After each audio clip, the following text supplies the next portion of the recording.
怖いな。は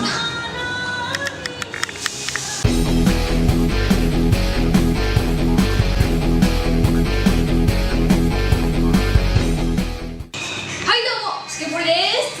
はい、今ここにカラオケに来ています。それで今日はですね、今日の企画はですね、この皆さん知ってますか、このゲップパウダー。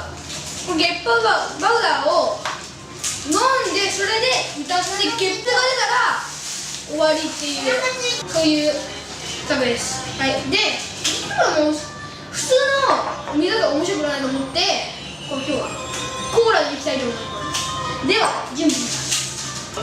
怖いな。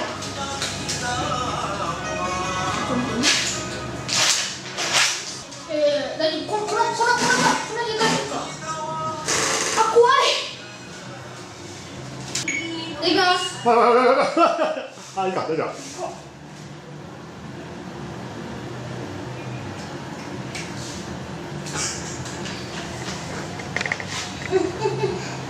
大丈夫、飲めるの？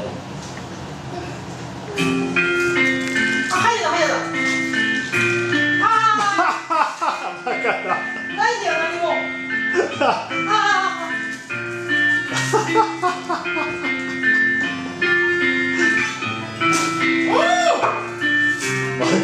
な。